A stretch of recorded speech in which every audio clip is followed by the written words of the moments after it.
નવસારી મહાનગરપાલિકાના મજબૂત વિકાસના દાવાઓની ચોમાસાના પ્રથમ વરસાદે જ સામાન્ય જે પોલ છે તે ખોલી નાખી છે।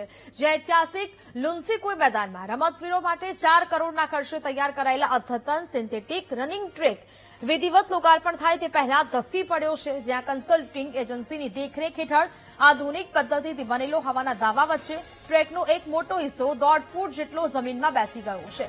ટ્રેક પર મોટું ગાબડું પડતા પાલિકાની કામગીરીની ગુણવત્તા સામે ગંભીર સવાલ ઉભા થયા। સ્થાનિકો અને રમતવીરોમાં ભારે આક્રોશ જોવા મળ્યો છે। વિપક્ષે ભ્રષ્ટાચારનો ભૂવો ગણાવી ડબલ એન્જિન સરકાર અને પાલિકાના સત્તાધીશો પર માત્ર કમિશનખોરી કરવાનો સીધો આક્ષેપ લગાવ્યો છે।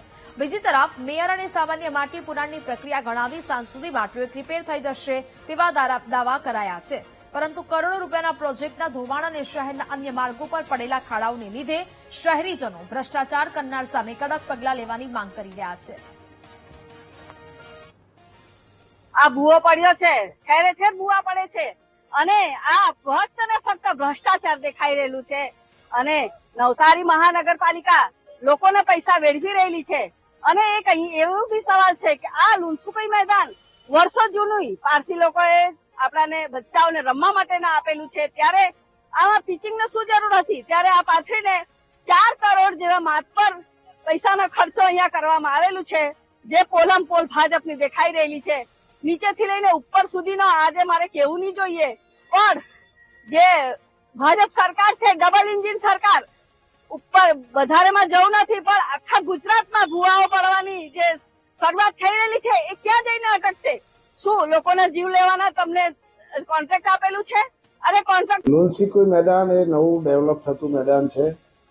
ત્યાં રનિંગ વે માટે જે ટ્રેક બને છે એમાં માટી પુરાણ થોડું થયું છે ને એટલા માટે જ અમે એને બંધ રાખ્યું છે, કારણ કે અમને ખબર હતી ચોમાસા દરમિયાન એક માટી બેસે અને 1.5 ફૂટ જેવું જે રનિંગ વે છે એના પર બેસી ગયું છે એક સાઈડથી ને હમણાં સાંજ સુધીમાં એ જ્યાં જ્યાં આવી જગ્યા પર બેસી જશે ત્યાં એમને ફરી સરખું કરી દેવામાં આવશે। નવસારી નગરપાલિકામાંથી તાજેતરમાં જ બનેલી મહાનગરપાલિકાએ લુન્સીકુઈ મેદાનમાં કરોડો રૂપિયાના ખર્ચ કરીને રમતવીરો માટે દોડવાનું એક સિન્થેટિક ટ્રેક બનાવ્યો છે।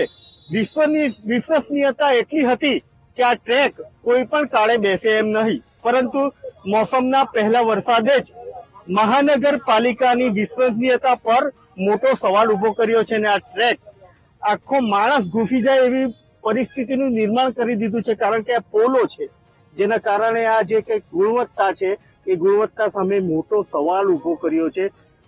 મસ્ત મોટી વાતો કરવામાં આવતી હતી કે શહેરીજનો રમતવીરો જે કંઈક દોડ કરશે એ દોડ પણ અહીં નિષ્ફળ નીવડી એવું કહી શકાય। શહેરના માર્ગોની દશા તો દુર્દશા થઈ છે, પરંતુ આ એક વિશ્વસનીય ટ્રેક ગણાતો જે હતો એ પણ હવે બેસી ગયો છે। ત્યારે મહાનગરપાલિકાના સત્તાધીશો અને જે કંઈક શાસક કરતા લોકો સામે એક મોટો સવાલ ઉભો થયો છે કે આ ભ્રષ્ટાચાર છે કે પછી શહેરની રમતવીરો સાથે કરેલી મસ્કરી।